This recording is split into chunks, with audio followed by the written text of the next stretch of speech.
কেউ যদি আরাফার দিন যুলহিজ্জার 9 তারিখে সিয়াম পালন করে তাহলে তার বিগত 1 বছর আগে ও পরে 2 বছরের পাপ ক্ষমা করা হবে।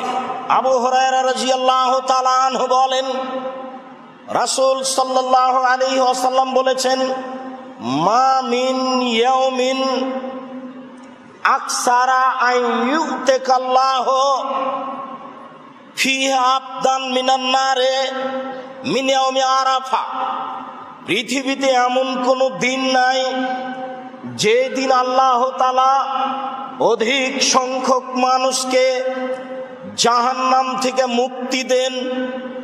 আরাফার দিনে যত মুক্তি দেন, আমরা আরাফার দিনে সিয়াম পালন করি, আরাফার মাঠে উপস্থিত হাজী ব্যতীত।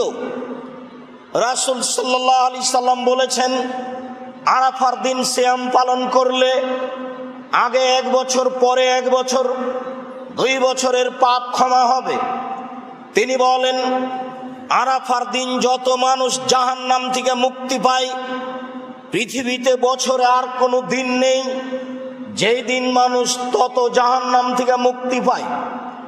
মর্মে আমরা সকল দিনী ভাই বোনকে অনুরোধ জানাচ্ছিলাম এই পর্যন্ত আলোচনা রেখে যে যুলহিজ্জার 1 তারিখ থেকে 9 তারিখ পর্যন্ত টানা ধারাবাহিকভাবে নফল সিয়াম পালনের আমাদের অভ্যাসী হতে হবে। আমর ইবনে শুআয়ব রাদিয়াল্লাহু তাআলা আনহু তার পিতার মধ্যস্থতায় তার দাদা হতে বলেন যে রাসূল সাল্লাল্লাহু আলাইহি সাল্লাম বলেছেন, খায়রুদ দুআয়ে দুআ ইয়াউমে আরাফা, আরাফার দিনের দোয়া সবচেয়ে উত্তম দোয়া। ওয়া খায়রু মা কুলতু আনা, পৃথিবীতে সবচেয়ে উত্তম দোয়া যে দোয়া আমি বলেছি। ওয়াল আম্বিয়া মিন কাবলি, যে দোয়া পৃথিবীতে সকল নবী বলেছেন সেই দোয়া, সেই জিকির হলো লা ইলাহা ইল্লাল্লাহু ওয়াহদাহু লা শারীকা লাহু লাহুল মুলকু ওয়া লাহুল হামদু ওয়া হুয়া আলা কুল্লি শাইইন কাদির। স্বাভাবিকভাবে বলতে থাকা। তবে বুখারীর হাদিসে এসেছে, দৈনন্দিন হিসাবে কেউ যদি প্রত্যেক দিন 100 বার বলে তাহলে সে কিয়ামতের মাঠে সবচেয়ে বেশি নেকির অধিকারী হবে এবং শয়তান তার কোনো ক্ষতি করতে পারবে না, তাকে সবচেয়ে সম্মানী করা হবে।